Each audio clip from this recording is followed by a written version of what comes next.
तो hello guys, welcome back to our channel सबका knowledge. तो पिछले लेक्चर में हम लोगों ने पढ़ा था कि टोकन क्या होता है और सी प्लस प्लस का कुछ इंट्रोडक्शन भी पढ़ा था। तो आज सबसे पहले रिवाइज कर लेते हैं कि पिछले लेक्चर में क्या पढ़ा, ताकि हम लोग आगे अच्छे समझ पाए और जिनका लेक्चर पिछला छूट गया है उनका भी आराम से कवर हो सके। तो आइए सबसे पहले देखते हैं। चैप्टर का नाम है सी प्लस प्लस ओवरव्यू। इससे टोटल आते हैं कितना, 16 मार्क्स के क्वेश्चन। हम लोगों ने ब्लूप्रिंट वाले वीडियो में देखा था।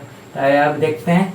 सबसे पहले एक टॉपिक है, उसका नाम है introduction of C plus plus. सबसे पहले सी प्लस प्लस है क्या? सी प्लस प्लस हम लोगों ने देखा था कि सी प्लस प्लस है एक प्रोग्रामिंग लैंग्वेज। अब प्रोग्रामिंग का मतलब क्या होता है? प्रोग्रामिंग का मतलब है सेट ऑफ रूल्स। जैसे मान लेते हैं कोई पंखा है, पंखा को हम लोग क्या करेंगे, सबसे पहले स्विच ऑन करेंगे। स्विच ऑन करेंगे तब ना पंखा चलेगा। तो सबसे पहले फिक्स किया गया है कि हम लोग अगर स्विच ऑन करेंगे तभी पंखा चलेगा। तो ये क्या है, सेट ऑफ रूल्स है। मतलब कुछ कुछ रूल्स बनाते हैं, कुछ भी चीज़ इम्प्लीमेंट होने से पहले उसके बाद उस पर इम्प्लीमेंट करेंगे, उसके बाद पंखा चलेगा। तो ऐसे ही सब कुछ भी हम लोग करते हैं तो सबसे पहले रूल बनाते हैं, उसके बाद ही हम लोग उस पर काम करते हैं। तो ये हो गया प्रोग्रामिंग का मतलब होता है सेट ऑफ रूल्स। उसके बाद देखते हैं सी प्लस प्लस कौन से कॉन्सेप्ट पे चलता है। तो ये चलता है ऊप कॉन्सेप्ट। ऊप कॉन्सेप्ट आपने 11वीं क्लास में पढ़ा होगा। इसका फुल फॉर्म है ऑब्जेक्ट ओरिएंटेड प्रोग्राम। तो उसके बाद हम लोगों ने पढ़ा था कि डेवलप किसके द्वारा किया गया सी प्लस प्लस को। उनका नाम, वो साइंटिस्ट का नाम था बजारने स्ट्रोस्ट्रो। कोई जारने बोलता है, कोई बजारने बोलता है। आप जो भी बोले कोई फर्क नहीं पड़ता है। और सबसे पहला बात ये इम्पोर्टेंट कि जो एग्जाम में ये वाला आता है, बार बार आता है। 10, 11 में भी आप लोग का आया होगा, 12th में भी बार बार आता है। तो आप ये स्पेलिंग अच्छे से याद कर लीजिए ताकि आपका 1 नंबर सेफ रहे और कोई दिक्कत ना हो एग्जाम में। और ये भी एक क्वेश्चन आता है कि कहाँ पे हुआ था। 11th क्लास में हम लोग का जब एग्जाम दिए थे तो ये क्वेश्चन आया था कि जो बजाने स्ट्रोक जो है सी प्लस प्लस डेवलप कहाँ पे किए थे। तो इसका आंसर होगा 1980 में किए थे। कहाँ पे किए थे? AT&T बेल लेबोरेटरीज, जो कहाँ पे है? यूएसए मतलब यूनाइटेड स्टेट ऑफ अमेरिका। इसका भी फुल फॉर्म आप देख लीजिए, ऐसे एग्जाम में आएगा नहीं। इसका होता है American telephone and telegram Bell laboratories, ये इसका नाम है। तो ये इतना आपको समझ आ गया होगा। उसके बाद देखते हैं कि सी प्लस प्लस कौन कौन सा लैंग्वेज डेवलप हुआ है, कौन कौन सा लैंग्वेज से मिलके बना है। तो पहला है सी लैंग्वेज सी प्लस प्लस से पहले आया था। और एक और लैंग्वेज है जिसका नाम है सिमुला 67। ये दोनों का मिला करके सी प्लस प्लस बना। और सी प्लस प्लस का पहले जो नाम था वो था सी विथ क्लासेस। तो सी विथ क्लासेस को अपग्रेड किया और उसका नाम रखा C plus plus. Plus plus का यहाँ पे क्या मतलब होता है? प्लस प्लस का होता है इंक्रीमेंट। आप लोग आने वाले सिलेबस में पढ़ेंगे कि इंक्रीमेंट क्या होता है, डिक्रीमेंट क्या होता है। जब डिक्रीमेंट होता है तो माइनस माइनस लगा रहता है, और जब प्लस प्लस लगे रहेगा तो इसका मतलब होता है इंक्रीमेंट। तो आइए देखते हैं कि कंप्यूटर काम कैसे करता है। सबसे पहले क्या होता है, हम लोग ना कुछ इनपुट देते हैं। इनपुट जो हम लोग देते हैं, जो यूजर द्वारा दिया जाता है, उसको बोलते हैं हाई लेवल लैंग्वेज। तो हाई लेवल लैंग्वेज होता है जो हम लोग के द्वारा दिया जाता है। उसके बाद क्या करता है, कंपाइलर होता है। कंपाइलर हम लोग आने वाले सिलेबस में पढ़ेंगे, इसको टच करेंगे। तो ये क्या करता है, हाई लेवल लैंग्वेज जो हम लोग देते हैं, मान लीजिए हम लोग देते हैं 2+2, तो यह दे दिया गया है यूजर द्वारा। तो इसको क्या बोलेंगे, हाई लेवल लैंग्वेज, HLL लिख देते हैं शॉर्टकट में। उसके बाद है हाई लेवल लैंग्वेज हम लोग दिए, उसको क्या करेगा कंपाइलर, इसको करेगा convert machine language. Machine language क्या होता है, आप लोगों ने 11th क्लास में पढ़ा होगा कि बाइनरी लैंग्वेज होता है। बाइनरी लैंग्वेज क्या, 0 और 1। तो इसमें कन्वर्ट करता है। मान लीजिए 2 और 2 दिए हम लोग, 2+2, तो क्या करेगा कंपाइलर, क्या करेगा, इसको बाइनरी फॉर्म में ट्रांसफर करेगा, मतलब 0 और 1 के रूप में इसको बदलेगा।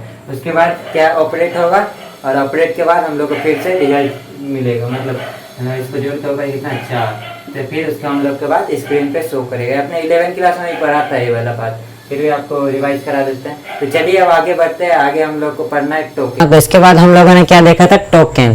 तो आइए देखते हैं कि टोकन क्या होता है। तो टोकन होता है the smallest individual unit of program. इसका मतलब क्या हुआ, इसका मतलब हुआ कि किसी भी प्रोग्राम का जो सबसे छोटा पार्ट होता है उसको क्या बोलते हैं, टोकन। मान लीजिए एक दीवार है, इसका एक पार्ट है, इसको हम लोग एक तरह से टोकन बोल सकते हैं। इसी तरह से एक प्रोग्राम में, जैसे मान लीजिए एक प्रोग्राम है, एक तो प्रोग्राम रहेगा, उसका कोई भी एक छोटा सा पार्ट जो रहेगा ना, उसको क्या बोलेंगे, टोकन। तो ये आशा करता हूँ समझ आ गया होगा। मैंने पिछला ही वीडियो में आपको बता दिया था, फिर से मैंने रिवीजन कर दिया। उसके बाद हम लोगों ने क्या पढ़ा, उसके बाद पढ़ा टाइप्स ऑफ टोकन। टोकन के कितने प्रकार होते हैं। तो टोटल होता है टोकन 5 तरह के। पहला क्या होता है कीवर्ड, उसके बाद क्या होता है आइडेंटिफायर्स, उसके बाद होता है लिटरल्स, उसके बाद होता है पंक्चुएटर्स, उसके बाद होता है ऑपरेटर्स।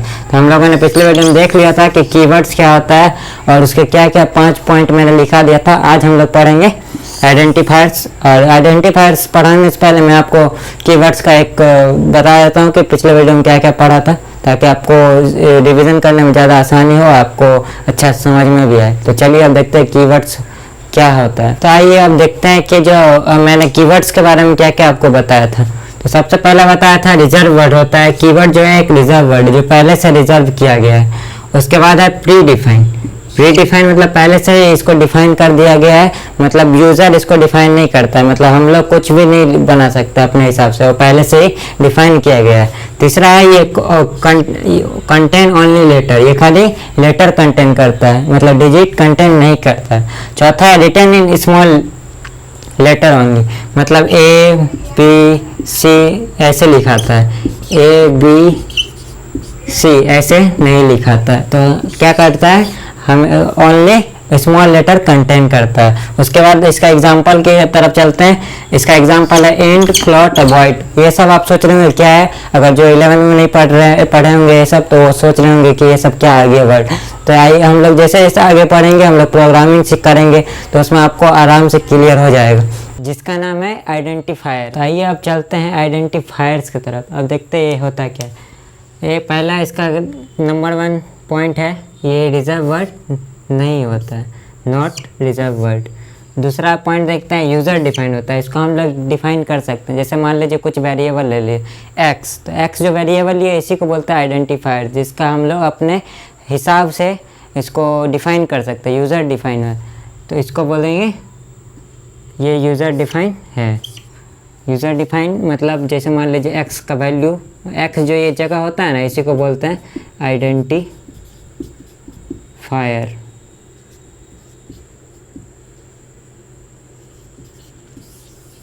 जैसे मान लीजिए हम लोग मैथ में पढ़ते हैं एक्स इज इक्वल टू इतना मान लेते हैं, तो वो जो लेट करते हैं ना एक्स, तो उसी को बोलते हैं आइडेंटिफायर्स कंप्यूटर में।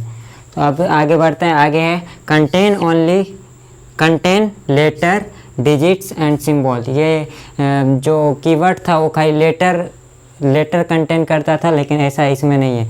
इसमें लेटर भी कंटेन करता है, डिजिट भी और सिंबल भी। सिंबल एक चीज़ ध्यान रखिएगा, सिंबल में सब सिंबल नहीं, बस अंडर स्कोर, बस यही। ये थोड़ा माइनस की तरह रहता है लेकिन नीचे रहता है, तो आप इसमें कंफ्यूज मत हो जाइएगा। ये मत सोचिएगा कि माइनस का साइन, यह है अंडर स्कोर का साइन। तो आइए अब चलते हैं चौथे पॉइंट की तरफ। ऑलवेज स्टार्ट विथ लेटर और अंडर स्कोर। ये है सबसे इम्पोर्टेंट पॉइंट। ये सबसे इम्पोर्टेंट पॉइंट है कि ऑलवेज स्टार्ट विथ लेटर और अंडर स्कोर। इसको हम एग्जाम्पल लेके समझेंगे। अब देखते हैं 5वां पॉइंट। पहले ये देख लेते हैं।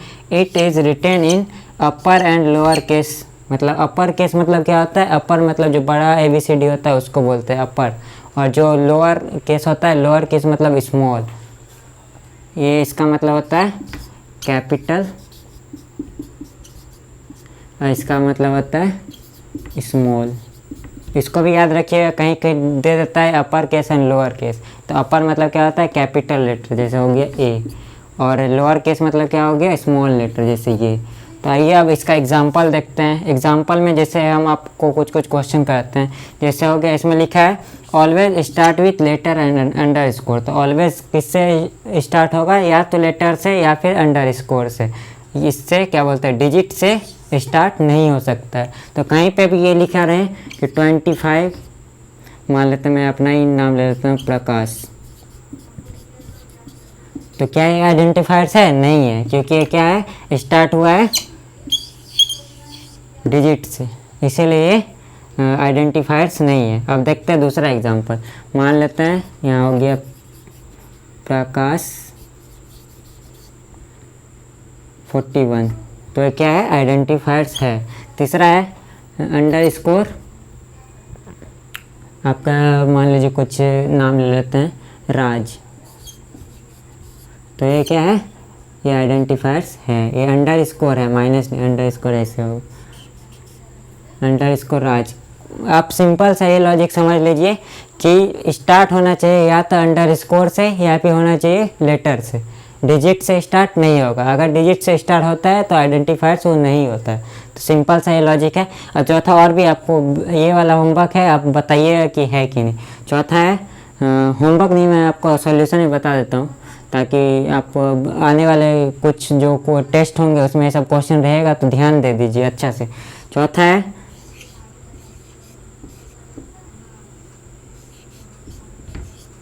क्या है आइडेंटिफायर्स।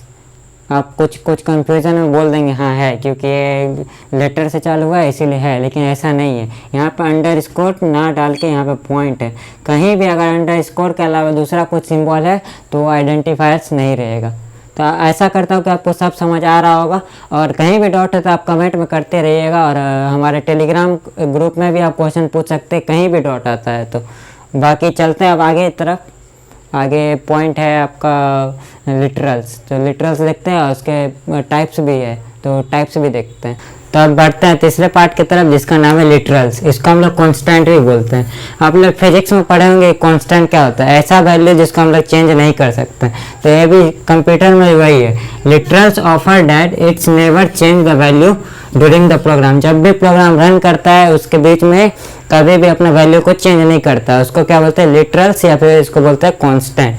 तो आइए अब देखते हैं कि कांस्टेंट के पार्ट्स क्या क्या होते हैं। कांस्टेंट के टोटल 4 पार्ट्स होते हैं। पहला होता है इंटीजर कांस्टेंट, दूसरा होता है कैरेक्टर कांस्टेंट, तीसरा होता है फ्लोटिंग कांस्टेंट, चौथा होता है स्ट्रिंग कांस्टेंट। तो इंटीजर कांस्टेंट का एक एक एग्जांपल दे देते हैं सब कांस्टेंट का, और अगले लेक्चर में हम देखेंगे कि सब पार्ट का कैसे कैसे क्या एग्जांपल है और क्या क्या डेफिनेशंस है। तो पहला है इंटीजर कांस्टेंट। इंटीजर कांस्टेंट का होता है ऐसा, इसका मतलब होता है डेसिमल वैल्यू, मतलब ऐसा हो गया 10। इसका मतलब पॉइंट में वैल्यू नहीं रहेगा। ये इसका बेसिक पॉइंट है। कभी भी पॉइंट में इसका वैल्यू नहीं जाता है। कहीं मान लीजिए कहीं पर लिखा रहेगा 9.6 और इसको बोलेगा कि जो इंटीजर में लिखने, तो ये इसका क्या लिखाएगा 9 लिखाएगा। तो ये चीज़ हमेशा याद रखिएगा कि जो पॉइंट वाला वैल्यू कभी भी काउंट नहीं होता है किसमें, इंटीजर कांस्टेंट में। इसके बाद आता है फ्लोटिंग कांस्टेंट। फ्लोटिंग कांस्टेंट क्या होता है, फ्लोटिंग कांस्टेंट मतलब होता है कि जो इसमें डेसिमल वैल्यू भी इंक्लूडेड रहता है। जैसे इसका एग्जांपल लेते हैं 9.6। और एक चीज़ याद रखने वाला बात है कि इसमें पॉइंट वाला भी वैल्यू काउंट होता है, पॉइंट नहीं भी रहेगा वो वाला भी काउंट रहता है। मतलब जो पॉइंट नहीं भी रहता है ना, जैसे मान लेते हैं 9, तो ये भी क्या है फ्लोटिंग कांस्टेंट का एग्जांपल है। तो इसमें कंफ्यूज मत होइएगा, अगर 9 रहेगा तो 9 क्या है इंटीजर कांस्टेंट का भी एग्जांपल है और फ्लोटिंग कांस्टेंट का भी एग्जांपल है। तो इसमें कंफ्यूजन होना नहीं है। हाँ, तो अब देखते हैं तीसरा पॉइंट। तीसरा पॉइंट क्या है, कैरेक्टर कांस्टेंट। कैरेक्टर कांस्टेंट हमेशा सिंगल क्वार्ट्स में लिखा आता है, ए या बी हो गया या सी हो गया। मतलब कोई भी अगर लेटर सिंगल क्वार्ट्स के अंदर लिखा रहेगा तो उसको क्या बोलते हैं हम लोग, उसको बोलते हैं कैरेक्टर कांस्टेंट। उसके बाद चौथा नंबर आता है स्ट्रिंग कांस्टेंट। स्ट्रिंग कांस्टेंट मतलब क्या, डबल क्वार्ट्स के अंदर कुछ भी लिखा हो, कुछ भी लेटर लिखा हो, उसको क्या बोलते हैं स्ट्रिंग कांस्टेंट। जैसे एग्जांपल ले लीजिए झारखंड।